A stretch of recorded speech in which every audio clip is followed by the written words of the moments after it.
So really close to Anguk Station is the main INSADONG street, right behind me. I think they call it Theme Street, but this is like the beating heart of INSADONG. Now there's a lot going on down this street. There's hundreds, absolutely hundreds of shops down here. They're like handmade, crafty jewelry, souvenir shops, and you can get anything.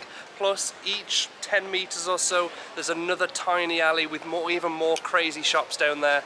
It's like souvenir heaven. When I leave Korea, if I leave Korea, this street is definitely where I'm gonna come for all my souvenirs for everybody back home. I'll be honest though, everything's a little expensive. Like there's some really nice handmade necklace, like just my style, and they're like 35,000, which is a bit too pricey for me, but it's all handmade stuff, so I understand why they do charge that much. A lot goes into it, but yeah, it's not cheap. And the best part about this street is that the whole street is closed on weekends to all cars, so it's just non-stop people, pedestrians, civilians, whatever you want to call them.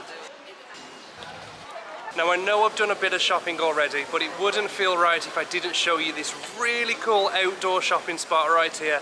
This, oh look at the size of it. This is Ssamzigil? No, that's not right. I'm gonna put the name right here because I can't pronounce it.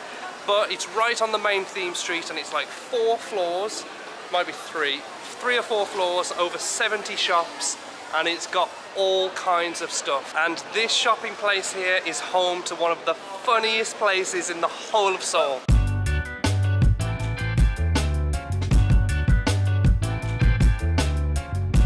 So I've just been in this store and I got some patches, you know those little things that you sew onto things like bags and coats and blankets, but they sell one for every little interest or hobby or whatever that you like.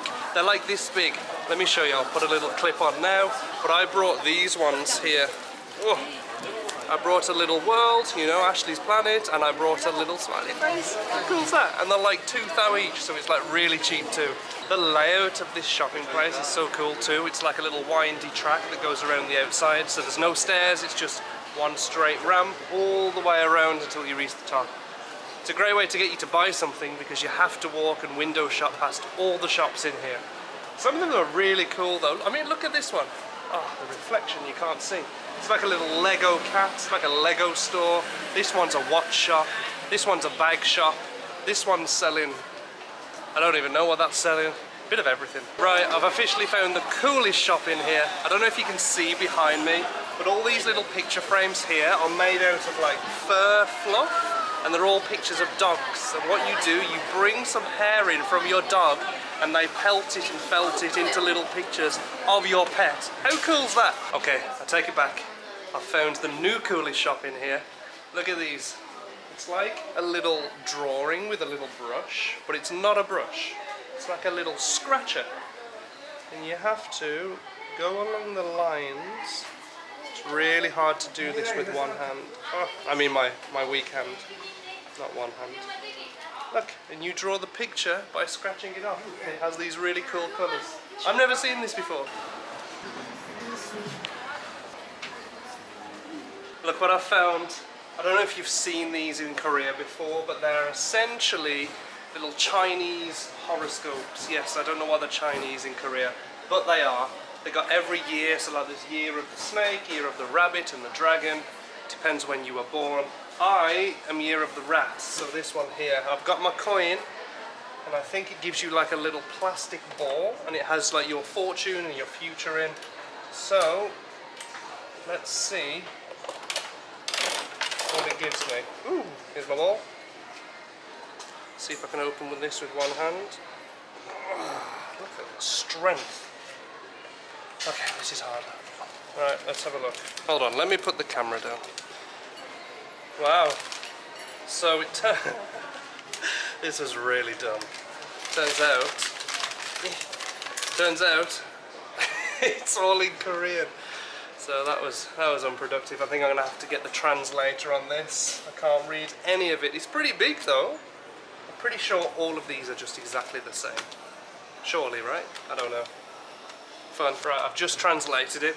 Turns out July is going to be a really good month for me.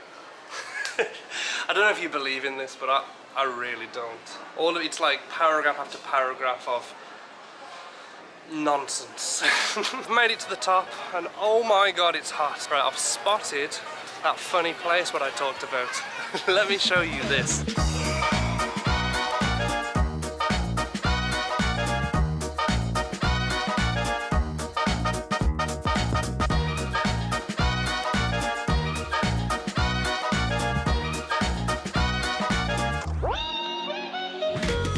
Stop! I've got something really exciting to share with you all. I've just released a travel ebook that's going to teach you how to travel full-time just like I do.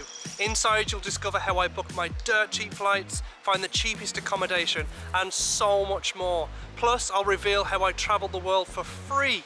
It's a jam-packed 12 chapters with over 80 pages of value. So if you want to make a career out of traveling or just want to travel for less, don't miss out on this opportunity. And you can get the first 2 chapters of the book absolutely free. Just visit my website or click the link down below to get your copy. Back to the video. Now you already know that Korea is known for its crazy cafes, but this one is ridiculous. Look at this. It's a coffee shop and it's called the Poop Cafe, and everything inside here is poop related. I mean, even my coffee's in a toilet bowl. How weird is that? So as well as the latte, the poop latte that I got, I also got some shaved ice. It's under all of this mess here. It's in the name, shaved ice. It's called bingsu in Korea and it's surprisingly really, really good.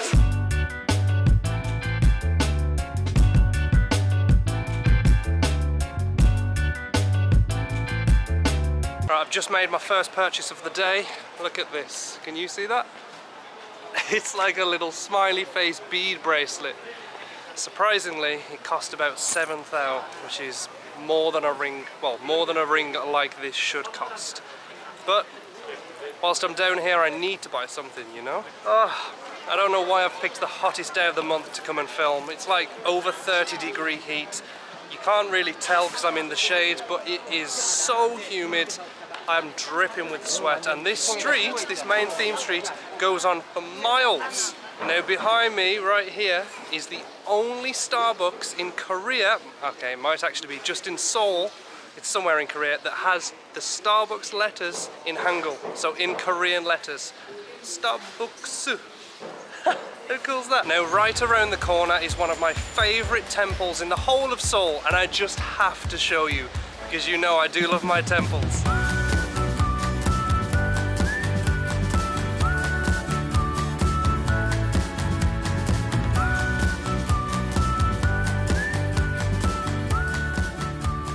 So this is Jogyesa Temple.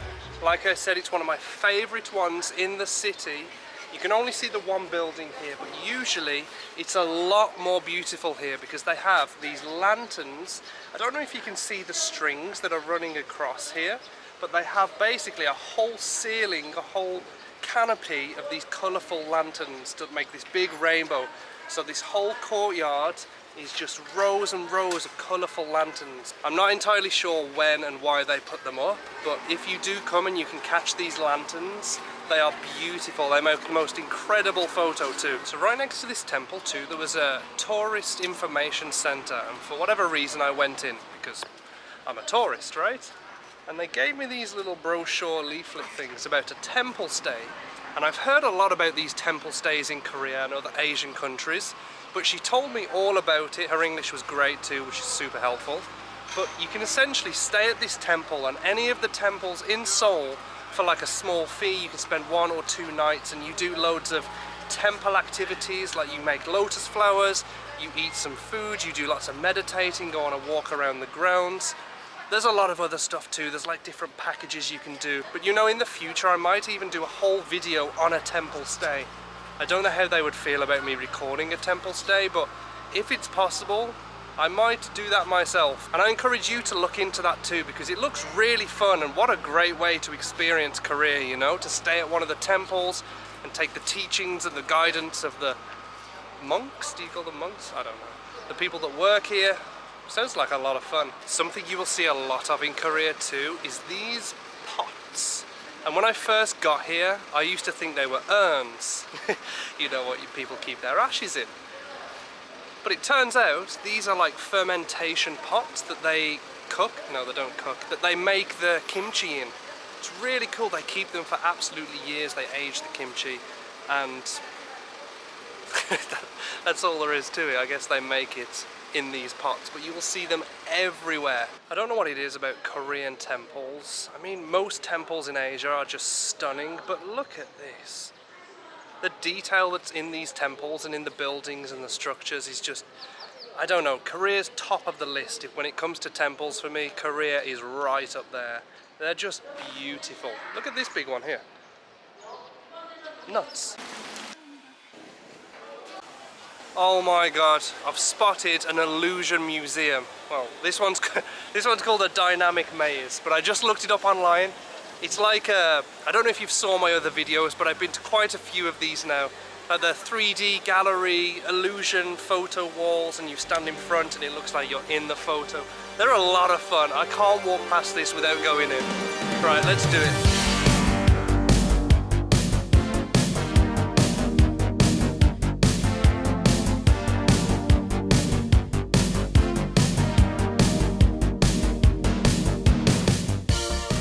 Alright, I mean, it's alright. It's not worth the money. It was like 12,000 to come in. Yeah, it was a bit of a waste of money, I'm not gonna lie to you. Some bits are cool, like this room's cool. There was a darkness room where everything's pitch black. It's pretty boring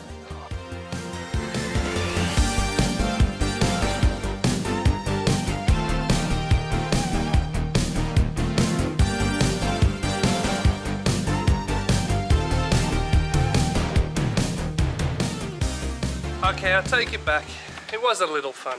Towards the start of it was awful, but towards the end it got pretty funny. I got some good pictures, some good footage. You'll see, it's great. Now I was going to end the video right there, but I'm going to treat you to another little bonus place here. A short distance away from INSADONG is Ikseon-dong, and this is another one of Seoul's coolest neighbourhoods. It's so unique, it's very traditional. Let me show you.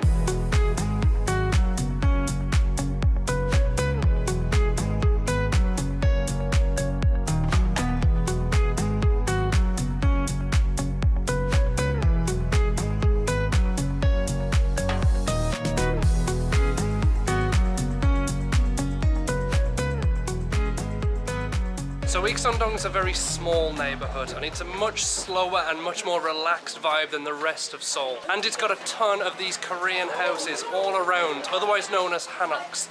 It's probably the most Insta-worthy place in Seoul. And it does get pretty crowded down the streets in the daytime, so it is best to come early morning or early evening. Just avoid the daytime because it gets really cramped down these tiny alleys. There's so many nice restaurants down here, and there's this one Thai place. I think it's called Chiang Mai, Thailand? I don't know, Bangkok, Thailand? Something Thai related, and it looks amazing. It's got a waterfall down it, but I just went and there's a queue all down the street, so I'm settling for Italian food instead.